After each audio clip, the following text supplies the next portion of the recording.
So we didn't need much resources to convert these rooftops into solar-based power generation. Only $188 million will be worth enough.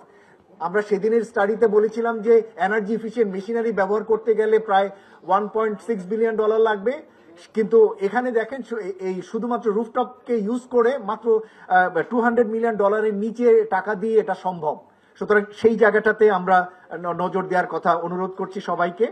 তবে যেটা আমরা বের করে এনেছি সব ফ্যাক্টরি প্রস্তুত না, এটা আপনারাও জানেন, এবং আমরা এখানে দেখানোর চেষ্টা করেছি যে কারা এক্ষুনি ইনভেস্টমেন্ট রেডি। এবং আপনারা যদি দেখেন সব মিলে আমাদের এখানে মোটামুটি 500-র মতো কারখানা রয়েছে। আউট অফ 3000 ফ্যাক্টরির মধ্যে 500 কারখানা রয়েছে যারা ইনভেস্টমেন্ট রেডি, যারা এখনই যেতে পারে। কিন্তু এর বাইরে আরো প্রায় 1300-র মতো ফ্যাক্টরি রয়েছে যারা সাপোর্ট পেলে তারা যেতে পারে। এবং কিন্তু এর বাইরে আরো বড় ইন্টারভেনশন দরকার।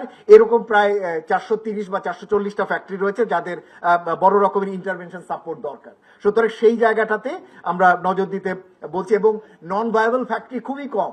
সুতরাং সেই জায়গাটা আমরা বলছি যে গার্মেন্টস খাতে খুব বড়ভাবে এই যে এই মুহূর্তে এনার্জি ক্রাইসিস হচ্ছে, ইলেকট্রিসিটির যে ক্রাইসিস হচ্ছে, সেটার বিপরীতে তারা বিভিন্ন রকমের ইনিশিয়েটিভ তারা নিতে পারে।